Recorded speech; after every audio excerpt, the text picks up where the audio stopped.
నెల్లూరు జిల్లా సైదాపురం మండలం జరగనున్న ఎన్నికలలో రాష్ట్ర ప్రజలు కూటమికి పట్టం కట్టేందుకు ప్రజలు సిద్ధంగా ఉన్నారని వెంకటగిరి నియోజకవర్గ తెలుగుదేశం పార్టీ అభ్యర్థి కురుగొండ్ల రామకృష్ణ స్పష్టం చేశారు. సైదాపురం మండలంలోని పాలూరు,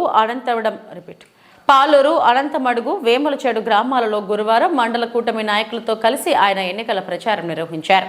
ఆంధ్రప్రదేశ్ రాష్ట్రం అన్ని విధాలుగా అభివృద్ధి చెంది బాగుండాలంటే టీడీపీ జాతీయ అధ్యక్షులు మాజీ ముఖ్యమంత్రి నారా చంద్రబాబు నాయుడు ముఖ్యమంత్రి అవ్వాలని వెంకటగిరి నియోజకవర్గ టీడీపీ అభ్యర్థి కురుగొండ్ల రామకృష్ణ తెలిపారు. మండల పరిధిలోని వేములచేడు, పాలూరు, రాజుపాలెం, పాలూరు, అనంతమడుగు, గంగాదేవిపల్లి, ఓటకూరు గ్రామాల్లో గురువారం ఆయన ఎన్నికల ప్రచారం నిర్వహించారు. వేములచేడు గ్రామంలో మండల రైతు అధ్యక్షుడు కేపీ రాజు ఆధ్వర్యంలో ఆయనకు స్వాగతం పలికి భారీ గజమాలతో సత్కరించారు. ఈ సందర్భంగా కురుగొండ్ల రామకృష్ణ మాట్లాడుతూ రాష్ట్రంలోని వైసీపీ పాలనలో ఎక్కడా అభివృద్ధి జరగలేదని, అన్ని విధాలుగా రాష్ట్రం అభివృద్ధి చెందాలంటే రానున్న ఎన్నికల్లో తెలుగుదేశం పార్టీని అత్యధిక మెజారిటీతో గెలిపించి చంద్రబాబు నాయుడును ముఖ్యమంత్రిని చేయాలని ప్రజలను కోరారు. అదేవిధంగా వెంకటగిరి నియోజకవర్గ ఎమ్మెల్యే అభ్యర్థిగా తనను ఎంపీ అభ్యర్థిగా వరప్రసాద్ను గెలిపించాలని కోరారు. ఈ కార్యక్రమంలో మండల సమన్వయకర్త తానంకి నానాజీ, మండల పార్టీ అధ్యక్షుడు కాటా మోహన్ కృష్ణారెడ్డి, నోటి రమణారెడ్డి, కృష్ణంరాజు, సుబ్రహ్మణ్యం రాజు, దిలీప్ చౌదరి తదితరులు పాల్గొన్నారు. ఆదాయం రెట్టింపు చేసే విధంగా రేపు చంద్రబాబు నాయుడు చేయబోతున్నాడని చెప్పని కూడా తెలియజేస్తా ఉన్నా. కాబట్టి ఈ సూపర్ 6 అన్ని కూడా మీ దానిలో ఆ పేపర్ చదువుకొని పెన్షన్ కూడా 3,000, రేపు పెన్షన్ 4,000 చంద్రబాబు అడిగిపోతా ఉన్నాడు. అదేవిధంగా అన్నదాత సుఖీభవ, రైతులు మీకు ఏదైనా పొలం ఉంటే దానికి కూడా సంవత్సరానికి 20,000 వస్తుంది. అదేవిధంగా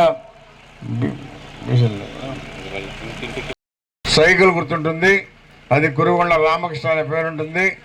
దాని మీద మీరు సైకిల్ గుర్తు మీద ఓటేయాల.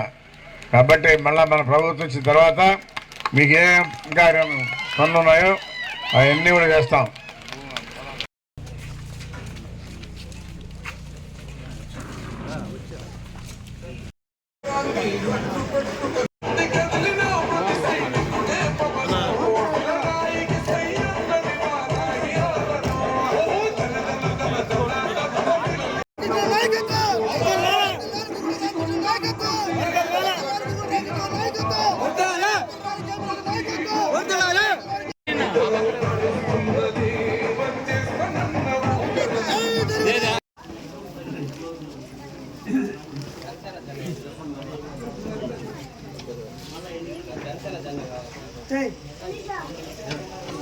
అందరూ ముడిపెట్టి అడిపోయా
అది ఆ రోజు నువ్వు ఏం చెప్పినావు చేయండి అని నేను జంగలు పెట్టాము. ఆ రోజు నాకు వచ్చాడు వాళ్ళు మాకు 2 ఇచ్చిందా వాళ్ళకి తెలియదు.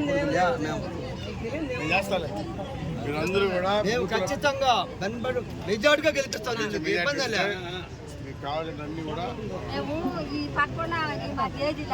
మళ్ళీ ఇబ్బంది లే, మన ప్రభుత్వం లేదు కాబట్టి